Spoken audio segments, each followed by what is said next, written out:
జై వారాహి. గత సంవత్సర కాలం నుండి నేను ఒక వ్యక్తి కోసం పట్టించుకోవట్లేదు, తన కోసం మాట్లాడకూడదనుకుని నా పని నేను చేసుకుంటున్నాను. నేను పూజించే అమ్మ నేను పూజించుకుంటున్నాను. నాకు తెలిసిన 10 మాటలు మీతో నేను షేర్ చేసుకుంటున్నాను. చాలా చాలా సంతోషంగా ఉన్నాను. మధ్యలో ఇబ్బంది పడినప్పటికీ కూడా దాని నుండి నేను బయటకు రిలాక్స్ అయ్యి వచ్చేసాను. బట్ మళ్ళీ ఎందుకు ఇవన్నీ మాట్లాడుతున్నారో అవతల వ్యక్తి నాకు అర్థం కావట్లేదు. తన పేరు కూడా ఎత్తడం నాకైతే ఇష్టం లేదు. బట్ తన వాయిస్ వింటే మీకు అర్థమవుతుందని ఉద్దేశంతో ఈ వాయిస్ అయితే నేను మీకు వినిపిస్తున్నాను. చాలా ఆడియోస్ ఉన్నాయండి, అన్నీ నేను ప్లే చేయాల్సిన అవసరం లేదు, ఎందుకంటే అవి నాకు సంబంధించినవి కాదు. అందులో పచ్చి బూతులు కూడా అవతల వ్యక్తిని తిట్టినవి ఉన్నాయి, కానీ నేను అవి కూడా ప్లే చేయట్లేదు.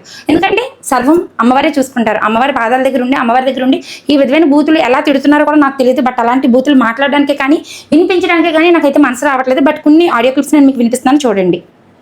నా నోటి వాక్కు అవుతుందని అంటారా అందరూ అమ్మవారిని పూజించినందుకు. నువ్వు త్వరలోనే నీకు చావు అతి దగ్గరలో ఉందరా, నరకం చూస్తావరా. నువ్వు అమ్మవారితో పెట్టుకుంటున్న వారాహి అమ్మాయి మా అమ్మని నువ్వు తిడుతున్నావంటే నువ్వు బతుకుతావేంట్రా? ఇంకా నీకు పూజకాలం దగ్గరికి వచ్చేసింది. ఇంకా నీ కళ్ళు కూడా పోతాయి, అన్నీ ఊడిపోతాయి, అన్నీ పోతాయి. నా నోటి యాక్చువల్గా ఈ యొక్క మెసేజ్ తనకి జరిగిన డిస్కషన్ అంటే నాకు తనైతే ఏం చెప్పారంటే, నేను 25,000 ఇచ్చానండి అన్నదానం నిమిత్తం 25,000 ఇవ్వలేదు అని చెప్పేసి అడిగాను. అడిగితే తన ఫోన్ బ్లాక్ చేసింది. తన ఇన్స్టాగ్రామ్లో కూడా ఏ మెసేజెస్ నేను పెట్టకుండా చేసింది, వేరే అకౌంట్ నుంచి పెట్టాను. పెట్టినప్పుడు ఇలా ఎవరి డబ్బులు తినేస్తారు అలా ఇలా అని చెప్పేసి తనకి ఏవో డిస్కషన్ అయిందంటే ఇన్స్టాగ్రామ్లోని. అదే సమయంలో నాకు తిని చెప్పిన మెసేజ్ ఏంటంటే, నేను 25,000 ఇచ్చాను అని చెప్పేసి చెప్పారు. అందులో అసలు నేను తన జోలికి వెళ్ళలేదు, తనతో నాకు ఎటువంటి ఇన్వాల్వ్మెంట్ లేదు. నా టాపిక్ ఎందుకు తీసుకొచ్చారు అనేది కూడా మీకు వినిపిస్తాను. అసలు అదెంత ఫ్రాడ్ గంపో నీకు తెలుసా? అసలు అది ఎంత మోసం చేసిందో నన్ను. లేనిపోనివి నాతో నా వెంట పడి నాతో వీడియోలు చేయించుకుని నా వలన అక్కడ అవేంటి ఇన్స్టాగ్రామ్లో ఫాలోవర్స్ని పెంచుకుంది. నా వెంట అది పడింది, నా దగ్గరికి వచ్చి, అంతే తప్ప నేను ఎవరి దగ్గరికి వెళ్ళలేదు. అది నా వెంట పడి రమాదేవి తర్వాత దానికి నేను అడిగింది ఇవ్వలేదనేసి ఇష్టం వచ్చినట్టుగా లేనిపోని మెసేజ్లు పెట్టింది. ప్రతిదీని నిజాలు తెలుసుకోలేదు. ఎవరు ఎన్ని చేసినా, ఎవరు ఎన్ని మెసేజ్లు పెట్టినా, ఎవరు ఎంత రాంగ్గా నన్ను ప్రచారం చేసినా నాలో ధర్మం ఉంది, నాలో న్యాయం ఉంది. అది అమ్మవారికి నాకు తెలుసు. అంతా అమ్మవారే చూసుకుంటుంది. తర్వాత ఇలా వచ్చిన వాళ్ళందరూ కూడా ఏమైపోయారో, తర్వాత కనుమరుగైపోయారు. యాక్చువల్గా ఇలా వచ్చిన వాళ్ళందరూ ఏమైపోయారు అంటే, నేనేమీ అవ్వలేదండి. నేను ఆ రోజు అమ్మవారి కోసం మాట్లాడాను, ఈరోజు అమ్మవారి కోసం మాట్లాడాను. ఫస్ట్ పాయింట్, నాకు తను ఏదో ఇచ్చిందంట. తను నాకేదో ఇస్తే అది ఏమి ఇచ్చింది అనేది నిరూపించమని చెప్పండి. నేను తన దగ్గర నుంచి ఒక్క రూపాయి పావల కూడా తీసుకోలేదు, నాకు అవసరం లేదు. నేనే తనకు అన్నదానం కోసం అని చెప్పేసి 10,000 రూపాయలు ఇచ్చాను అన్నదానికి వచ్చిన గొడవ. నేను ఇచ్చిన 10,000 కోసం నువ్వు ఎప్పుడు కూడా నాకు వీడియోస్లో చెప్పలేదు. అలా కాకుండా చాలా మంది ఇలాగే డబ్బులు ఇచ్చామని నాకు మెసేజ్ చేస్తున్నారు. మీ వీడియోస్ చూసి నేను తనకు డబ్బులు ఇచ్చానండి అని అడుగుతున్నారు. వాళ్ళు ఎటువంటి డబ్బులు కూడా ఇవ్వద్దు అని వీడియో చేసినందుకు నన్ను చాలా దారుణంగా నీ కుటుంబం నాశనం అయిపోతుంది, నీ పిల్లలు పాడైపోతారు, నువ్వు లేకుండా పోతావు అని చెప్పేసి శాపనార్థాలు పెట్టింది. ఇది కూడా నేను ఓపెన్గా చెప్తున్నానండి. ఈరోజు నేను తన జోలికి అప్పుడు కూడా వెళ్ళలేదు. నేను అమ్మవారికి సంబంధించి 6 నెలలు బాధపడ్డాను, అమ్మని పూజించాను. అమ్మవారి నవరాత్రులు చేసిన తర్వాత ఆగస్టు 20వ తారీఖు నాకు 6 నెలలు పూర్తి అయిపోతున్నప్పుడు ఆగస్టు 16వ తారీఖున అమ్మవారి గుడి తన దగ్గర నుంచి దూరం అయిపోయింది అని చెప్పేసి నాకు అందరూ కూడా కామెంట్స్ చేస్తే నేను తిరిగి వెళ్ళి చూసాను తన అకౌంట్లో. అప్పుడు నాకు అర్థమైంది, అంటే అమ్మ నాకు ఈ విధంగా న్యాయం చేసింది అని. బట్ ఒక్కసారి చెప్తున్నానమ్మా, మీ పేరు కూడా నాకు ఇప్పుడు ఎత్తాలని లేదు. నేను ఎవరి విషయంలో తల దూర్చాలనుకోవట్లేదు, ఎందుకంటే నేను చాలా ప్రశాంతమైన జీవితాన్ని గడుపుతున్నాను. నేను చాలా ప్రశాంతంగా ఉండాలనుకుంటున్నాను. పిల్లలు భర్త ఉన్న ఏ ఆడది కూడా ఇంకొక ఆడదాన్ని ఇలా దూషించదు. బట్ మీరు ఇలా దూషిస్తున్నారు, పదే దూషిస్తున్నారు. మిమ్మల్ని నేను యూజ్ చేసుకోవడం ఏంటి, మీ వెనక నేను వెంపర్లాడడం ఏంటి? నా గురించి చాలా మందికి ఇలానే చెడు ప్రచారం చేస్తున్నారు.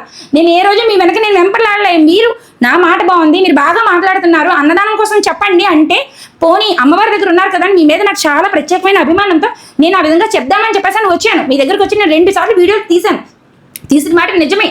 నేను మీ దగ్గర ఎప్పుడన్నా నేను ఏదైనా రూపాయి ఆశించానా? నేను ఇచ్చిన 10,000 రూపాయలు నేను అడగలేదు. పోతే పోనీ అని చెప్పండి. ఎందుకమ్మా ఇలా నా గురించి ప్రచారం చేస్తున్నారు? మీరు నాకేమి చెప్పోలే, ఈ విషయం పక్కన పెట్టు. నేను తర్వాత రాజమండ్రి టెంపుల్కి వెళ్ళాను, కాకినాడ టెంపుల్స్కి వెళ్ళాను, గొల్లలమావిడి టెంపుల్స్కి వెళ్ళాను. ఎవరి దగ్గరైనా ఏ రోజైనా నేను ఇంత ఇవ్వండి అని అడిగానేమో నువ్వు నిరూపించు. అమ్మవారు ఎక్కడున్నారో చూపించమంటే నేను చూపిస్తున్నాను. నేను చెప్తున్నాను, ఇక్కడ అమ్మవారు ఉన్నారు, ఎక్కడెక్కడికో మీరు వెళ్ళక్కర్లేదు. మీరు ఇక్కడ ఉన్న వారిని, ఇక్కడ ఉన్న అమ్మవారిని పూజించుకోండి. నేను ఇది కూడా తప్ప? నీ గుడికి వచ్చి నీకు నేను మంచి చేసేందుకు మళ్ళీ తిరిగి నా మీద ఇలాంటివా? ఇప్పుడు నేను చెప్తున్నాను, చూడండి ఎలాంటి తిట్లు తిట్టిందో. నువ్వు లంజా కొడవ కూడా తిరిగి ఎదవ్వి. అసలు ఇలాంటి గుడిలో ఉండి అలాంటి మాటలు ఎవరన్నా అలాంటి మాటలు మాట్లాడతారండి? అసలు అలాంటి తిట్లు ఆవిడని తిడితే ఆవిడ బాధపడితే నాకు ఇలా పెట్టి, అక్కడ మీ టాపిక్ తీసుకొచ్చిందని మీకు పెట్టాను అక్క, లేకపోతే నేనైతే పెట్టను అక్క అని చెప్పాను. అసలు నా టాపిక్ తేవడానికి నువ్వు ఎవరమ్మా? నీ పేరు కూడా నేను ఇప్పుడు వచ్చి ఇన్ని రోజులు, అంటే సంవత్సరం దాటింది, ఇన్ని రోజులు నేను మాట్లాడలేదమ్మా. ఆ రోజు నాకు బాధ కొలది, నన్ను ఎంత యాతన పెట్టావో, నన్ను ఎంత బాధ పెట్టావో అని నేను చెప్పాను.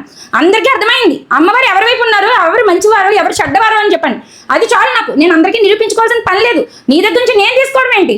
నీ దగ్గర నుంచి నువ్వు నాకేమి ఇచ్చావు? నాకు మంచి జరిగింది, నాకు ఏదైతే కోర్టు తగదో ఉందో ఆ కోర్టు తగదో అయిపోయిందని చెప్పని నేను అమ్మవారికి 10,000 రూపాయలు ఇస్తాను అనుకున్నాను. అన్నదానానికి అంతే అడిగా, అంతే ఇచ్చాం. ఎందుకు నా జోలికి వస్తున్నావు? మళ్ళీ నేను ఏం తప్పు చేశాను నా జోలికి వస్తున్నావు? నేను ప్రశాంతమైన జీవితం గడుపుతున్నాను, నన్ను ప్రశాంతంగా ఉండని తల్లి. ఇంకొకసారి నా విషయానికి వచ్చినా అయినా నాకు ఒకటి అర్థం కావట్లేదు. ఇప్పటికీ కూడా నీకు బుద్ధి రావట్లేదా? ఇప్పటికీ కూడా అలా అందరికీ శాపనార్థాలు పెడతావా? ఇప్పటికీ అందరూ పాడవాళ్ళని కోరుకుంటావా? అమ్మవారి దగ్గర ఉన్న వాళ్ళు ఎవరు కూడా ఆ విధంగా శాపనార్థాలు పెట్టరమ్మా. అది తప్పు తల్లి, అసలు అలా చేయకూడదు. ఇప్పటికైనా అర్థం చేసుకో. ఇప్పటికైనా నీ బ్రతుకు బాగుండాలంటే ఒకరి చెడు కోరుకోవద్దు. అలా కోరుకోకుండా ఉన్నప్పుడు మాత్రమే మనం బాగుంటాం. అమ్మ మనల్ని ఆశీర్వాదం ఇస్తుంది. బట్ గుళ్ళో ఉన్నానంటావు, గుళ్ళో పూజలు చేస్తానంటావు, ఏ రోజు నోరు తెచ్చి ఒక స్తోత్రం చదవలేవు.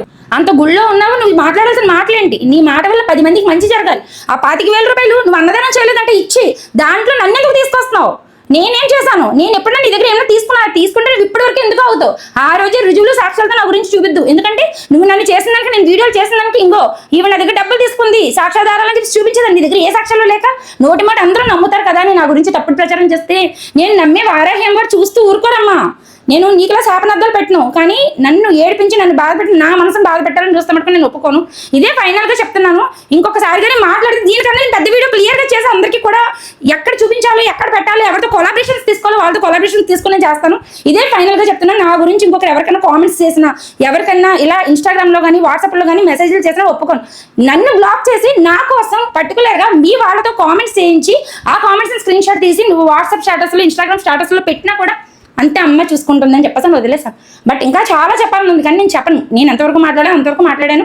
అంతా అమ్మే చూసుకుంటుంది. సర్వేజన సుఖ్న భవంతు. బాధ కొద్దే చేస్తానండి వీడియో, ఇంకేం కాదు.